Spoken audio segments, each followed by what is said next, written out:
Olá pessoal, tudo bem? Começa agora o Hits News Entrevista e hoje tenho a honra de entrevistar o deputado estadual Gilmar Júnior. Deputado, é um prazer recebê-lo aqui ao nosso portal. Raiz, eu que agradeço o convite, eu estou muito feliz de estar aqui com vocês hoje, espero que seja um papo legal, que vocês possam aproveitar bastante, né, essa conversa.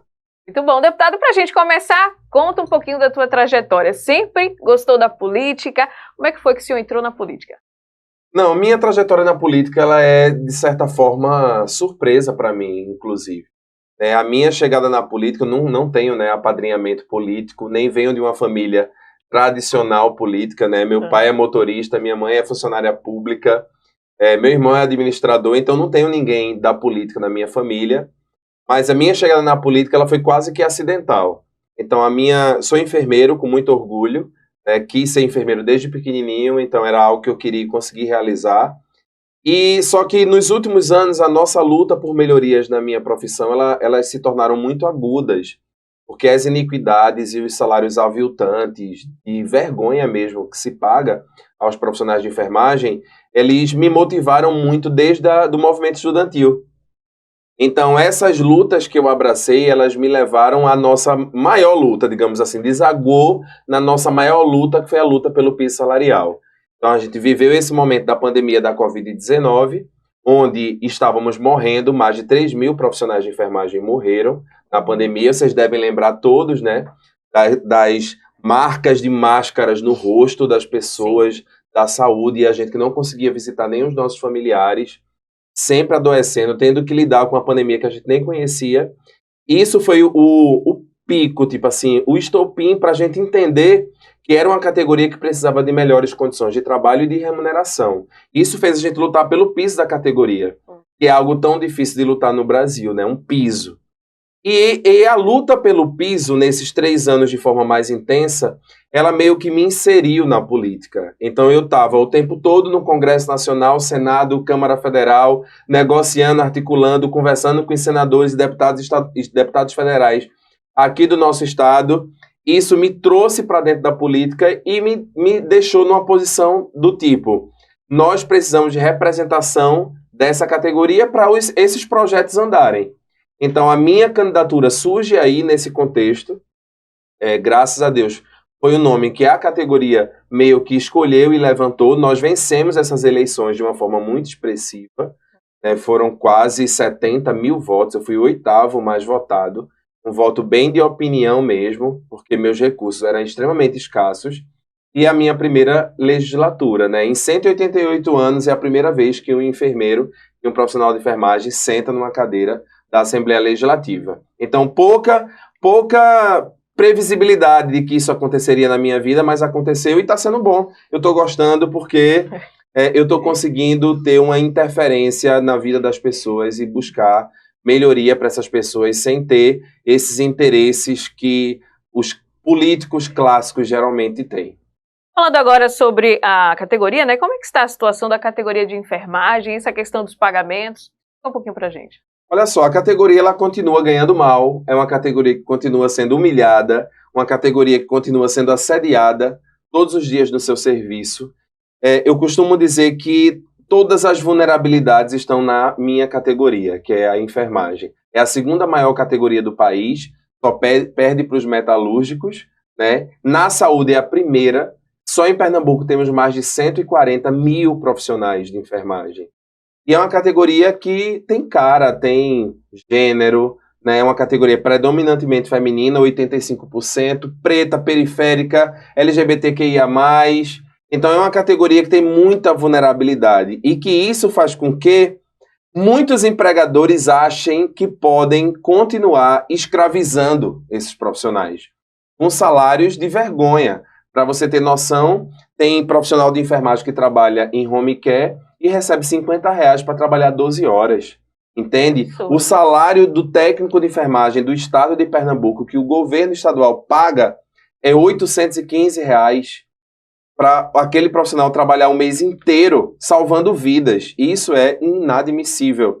Considerando que uma cesta básica de 30 itens é R$613, como é que essa conta fecha? Não dá.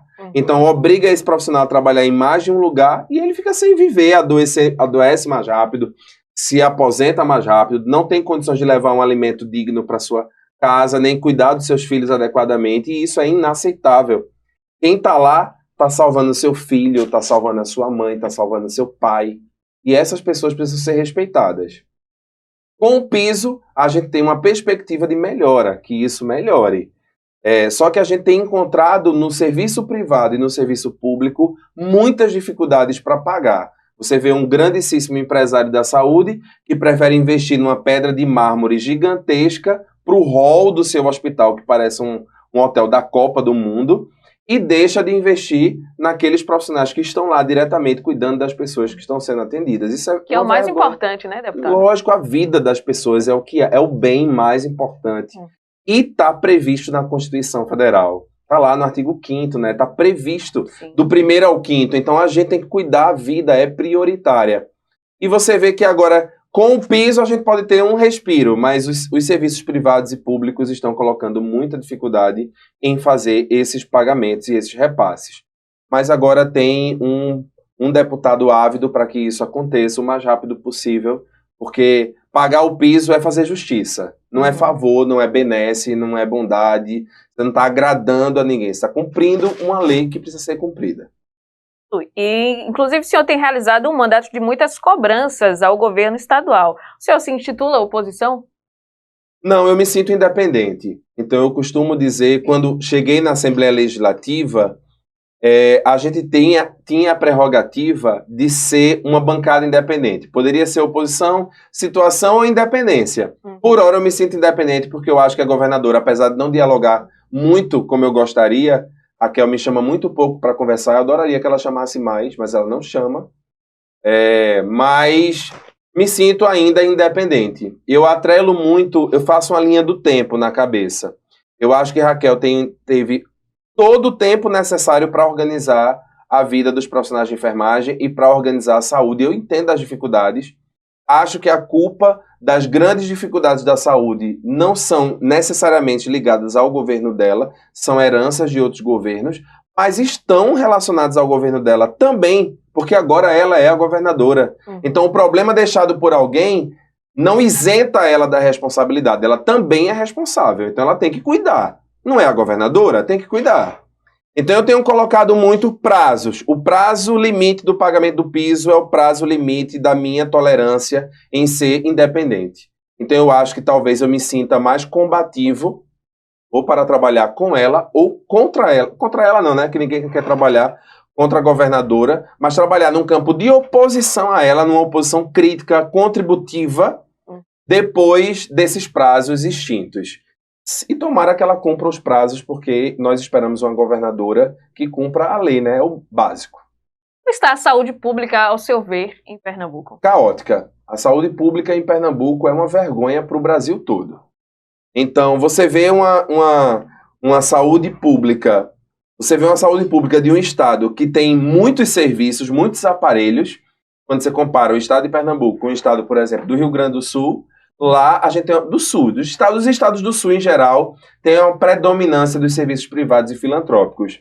Aqui em Pernambuco é o segundo polo médico do país, segundo polo de saúde do país, e a gente tem uma rede própria, enorme, mas é uma rede própria que precisa de cuidados. O que eu tenho visto é o que você tem visto, né? Você que está nos assistindo tem visto, é o HR sendo destruído, é o Getúlio superlotado, o Hospital Regional do Agreste também superlotado. Você vê poucos serviços para onde esses profissionais, para onde esses pacientes possam ser relocados. Alguns serviços foram fechados, como o Hospital de Retaguarda. Então, a situação de saúde pública em Pernambuco ela é caótica. Eu acho que isso é uma falta de... não sei, acredito que de planejamento, de vontade política, de dívidas de gestões anteriores, é um problema muito crônico que a gente precisa ser combativos, né? Precisamos enfrentar. Acho que Raquel tem que olhar para a saúde pública e tem que entender a saúde pública como prioridade. Sem saúde não tem segurança, sem saúde não tem escola, então nós temos que cuidar muito da saúde e ela tem que ser a pauta prioritária e eu não estou vendo isso por parte do governo estadual. Deputado, sua primeira ação na Assembleia foi a criação da Comissão Especial em Defesa da Enfermagem, valorizando sua categoria. Como é que está a sua atuação na comissão? Olha, a Comissão em Defesa dos Profissionais de Enfermagem, ela foi, acho que um dos maiores feitos da minha vida profissional. Porque você sabe que a gente vive uma sociedade que não reconhece os profissionais de enfermagem e meio que coloca outras categorias como aquelas categorias mais importantes da saúde, e a enfermagem não, sempre está lá nos bastidores. E não é assim. A enfermagem ela é prioritária, ela é protagonista em qualquer nível de complexidade.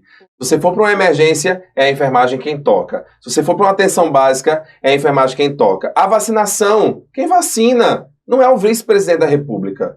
Quem vacina não é o médico, quem vacina não é Raquel Lira.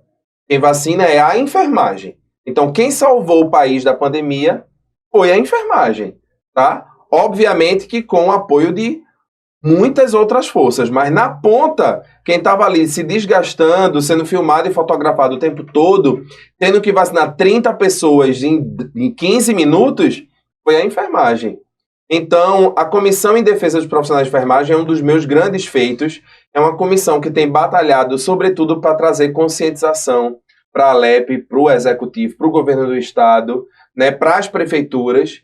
Tive, há alguns meses atrás, uma reunião com Márcia Conrado, que é presidente da AMUP, para a gente trabalhar o fortalecimento da enfermagem e o pagamento do piso, junto com o movimento municipalista. Os municípios precisam valorizar esses profissionais que foram tão desvalorizados por tanto tempo. E a comissão ela vai ser renovada agora, tem outros projetos grandiosos, trabalhar no chamamento dos concursos públicos, no novo certame de concurso. Então eu acho que tem muita coisa boa para a gente fazer, defendendo esses profissionais e pegando esse exemplo para defender outras categorias também. Falando em notícia boa, né? O senhor teve sua primeira lei promulgada no Estado, que foi a Política de Apoio às Vítimas de Acidente Vascular Cerebral, AVC. Fala um pouquinho dessa lei pra gente. Nossa, meu Deus do céu. Quando essa lei ela foi... Quando o meu projeto de lei se tornou lei, foi um dos momentos mais importantes para mim também. A minha política de prevenção e tratamento e acompanhamento dos pacientes vítimas de AVC, ela foi uma das primeiras ideias que minha equipe, que nós todos tivemos quando a gente trabalha para pensar em projetos de lei. Nós já protocolamos mais de 90 projetos de lei, né?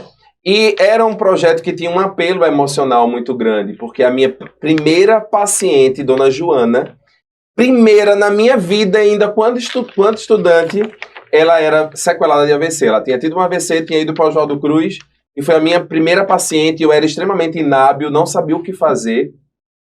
Precisei estudar bastante sobre acidente vascular cerebral. Ela teve uma paralisia facial, ela não falava adequadamente, não se movia adequadamente, e por um tempo eu fui a pessoa que, eu não vou me emocionar agora, mas eu fui a pessoa que alimentei, que cuidei, que higienizei, e obviamente, e a gente tinha poucos recursos, né? As medicações não eram as melhores, os equipamentos não eram os melhores, o leito não eram os melhores, e eu tive um apego a essa paciente, que nos deixou um pouco mais para frente.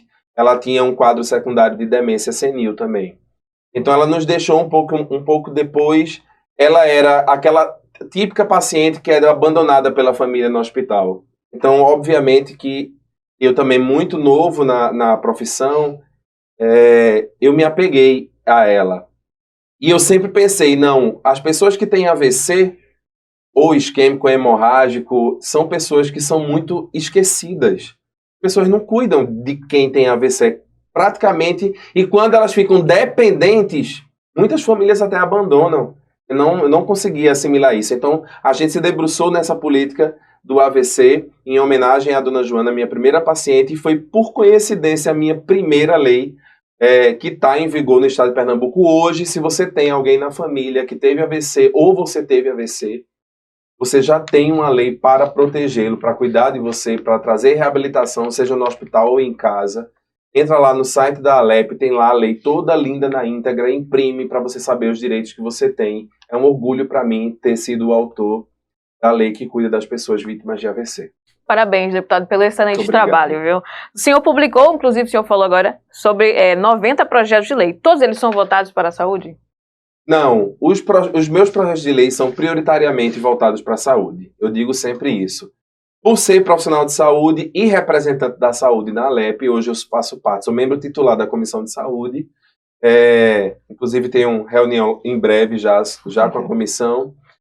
É natural que as minhas pautas, eu como um cientista da saúde, né, tenho especialização em saúde pública, mestrado em saúde pública pela Fiocruz, meu doutorado está voltado para a gestão, então é natural que esses projetos sejam prioritários para a saúde, mas existem outras linhas de trabalho que eu acho que são muito valorosas e que, de certa forma, desaguam lá na saúde. Minha outra linha é uma linha muito voltada para a habitação. Então, vocês vão todos lembrar que, recentemente, nós tivemos os desabamentos, né, de alguns prédios que estavam condenados.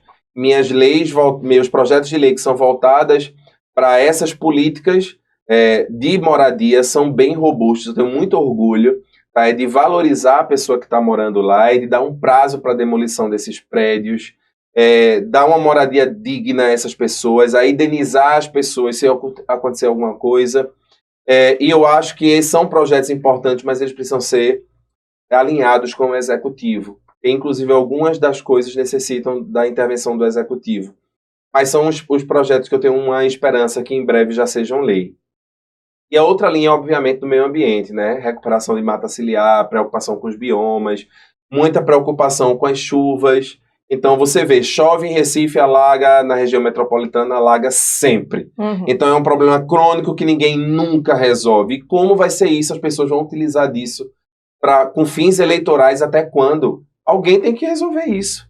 Né? Então, eu tenho tratado muito essa questão climática de uma forma muito respeitosa e com soluções inteligentes para que a gente possa resolver esses problemas. Chega, aí tem relação com a saúde, claro, alaga a cidade, as pessoas andam dentro d'água, pegam leptospirose, vão para o hospital e morrem, porque os hospitais também estão sucateados.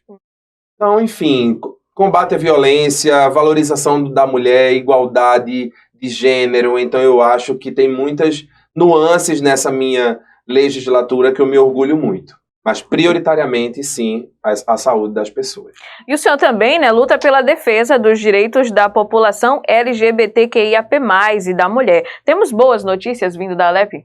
Olha, a Alep ela tem uma gama de projetos de lei que objetivam trazer equidade. Eu nem vou falar igualdade, eu vou falar de equidade. Que é tratar os desiguais de forma desigual. Eu não posso tratar pessoas que estão numa posição de vulnerabilidade como eu trato todo mundo. Essas pessoas precisam ser tratadas nas suas particularidades. Como eu falei, eu componho a Comissão de Saúde e também componho a Comissão em Defesa da Mulher. Sou um dos poucos homens na Comissão em Defesa da Mulher. E vejo que os trabalhos, tanto voltados para a mulher quanto para populações vulneráveis, LGBTQIA+, com multiplicidade religiosa, a população periférica, a população preta, a população com fome, né, a população que faz agricultura familiar, que sempre são vistos de uma forma mais excludente, no meu mandato não vão ser. No meu mandato todos são iguais perante a lei, como reza a Constituição. E nas suas particularidades eles precisam ser respeitados. Então, sim, eu acho que tem boas notícias, porque a gama de projetos de lei voltadas para esses públicos, elas têm crescido. Nós temos deputados, meus colegas deputados, que também são engajados nessas lutas, e eu tenho muito orgulho de fazer parte e de lutar por essas populações. Deputado, chegamos ao fim do nosso Hits News Entrevista, mas eu quero aqui parabenizar o senhor pelo trabalho e também precisamos de mais políticos como o senhor, viu? Muito obrigada e suas considerações finais. Raiz, eu quero muito agradecer a você. Quero dizer que foi uma entrevista muito maravilhosa, porque me senti em casa aqui, quero voltar mais vezes. Quero dizer a todos vocês que estão nos assistindo, que acompanham aqui o canal, sempre tem conteúdos muito importantes, né, importantes e valorosos para o povo de Pernambuco, e eu espero fazer um mandato livre. Eu sou muito feliz em ser livre. Eu digo sempre isso, que eu recebi pouquíssimo apoio da classe política na minha eleição. Eu recebi muito mais o apoio do povo, da minha categoria, para eu estar onde eu estou hoje. Então eu me sinto livre, não sou de nenhuma dessas famílias aí famosíssimas, nem dos Campos, nem dos Arrais, nem dos Coelhos. Não sou, né? Sou alguém que vim de onde vocês estão agora e espero honrá-los. Eu quero honrar o povo de Pernambuco com o melhor trabalho possível Meu Instagram é o @drgilmarjr. Então, se vocês puderem mandar sugestões de projetos de lei, estou lá disponível para receber e espero terminar lá o meu mandato sentindo orgulho de tudo que foi feito para melhorar a sua vida. Obrigado. Maravilha, deputado. Obrigada mais uma vez. Esse foi o nosso Hits News Entrevista de hoje. Até mais.